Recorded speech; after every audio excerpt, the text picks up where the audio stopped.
Hi, everybody. I'm Mrs. Thompson, and I'm going to be reading a book with you guys today called What Lives in a Shell.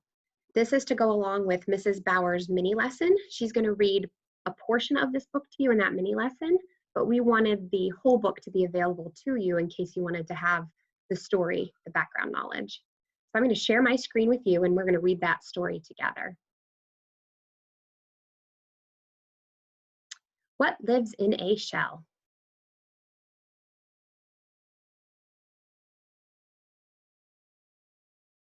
Do you know what this is? It is as hard as a stone, but it is not a stone. It is smooth like glass, but it's not glass. It is hollow inside like a cup, but it is not a cup. It's a shell. An animal made it.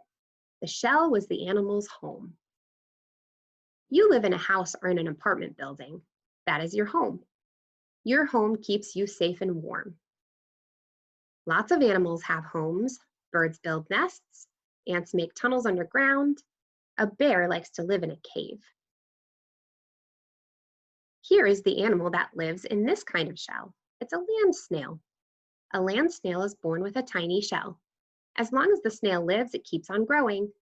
As the snail grows, its shell grows with it. The shell keeps the snail safe. If you remember, labels give us more information about a picture. So over here we have a foot. Up here we have the shell. Then we have two little eyes, a head, a mouth, and tentacles for smelling and feeling. You can go in and out of your home. You can run to the playground. You can wait outside for the bus. A snail never leaves its home. It takes its home with it wherever it goes. The snail pokes its soft head and its one big foot out of the opening in its shell. It uses its foot to inch along. A snail is slow. Birds like to eat snails. When a bird or other enemy comes around, a snail cannot run away. That's a vocabulary word that I've not seen before. Look on the screen right here. It says enemy. What is an enemy? Okay. An enemy is somebody or something that wants to hurt an animal or a person. So birds like to eat snails. When a bird or other enemy comes around, a snail cannot run away. Other kinds of animals live in shells too. Shells come in many shapes, colors, and sizes. Turtles live in shells. A turtle shell can be bumpy or smooth. Most are rounded on top and flat on the belly. Baby turtles have little shells. As the babies grow bigger, their shells grow bigger. A turtle has 4 legs. It pokes its legs, head, and tail through the openings in its shell. Even though it has 4 legs, a turtle is slow. Have you ever had a turtle race?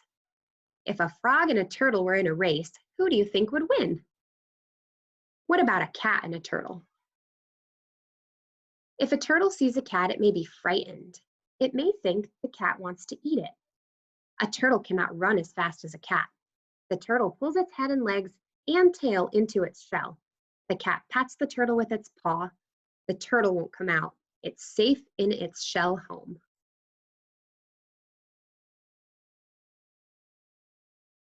When you go to the seashore, you can find many different kinds of shells.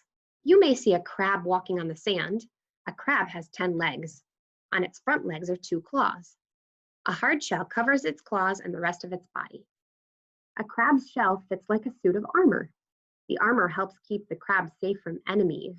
There's that vocabulary word again, enemy. But just as you outgrow your favorite shirt, the crab outgrows its shell. When it gets too tight, the crab pulls itself out. Underneath is a new shell.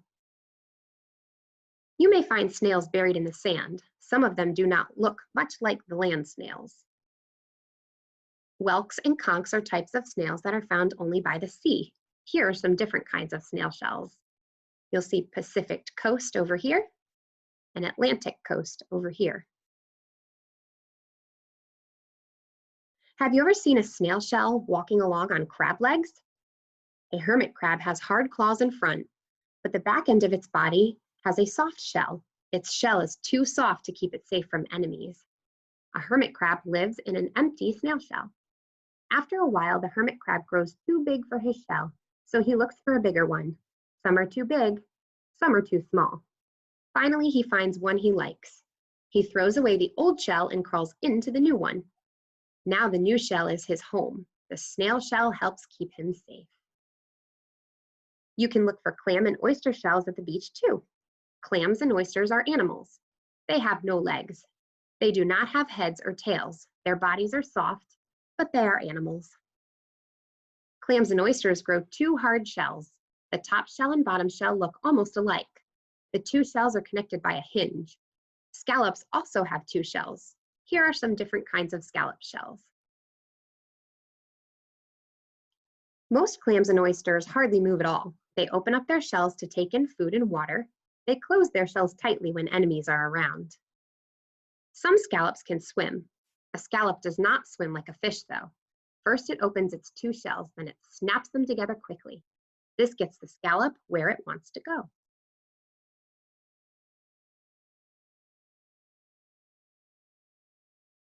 When you find a shell, carefully look inside. It will probably be empty.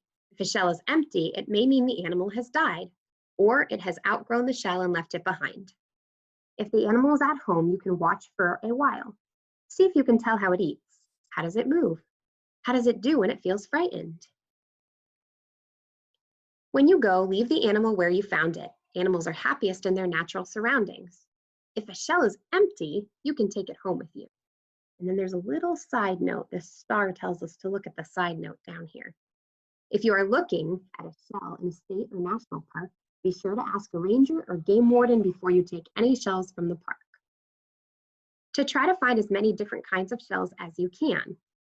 Whether the shells you find are big or small, plain or fancy, remember a shell is someone's home. All right, I'm going to stop sharing my screen with you and then stop this recording. Thank you guys for listening.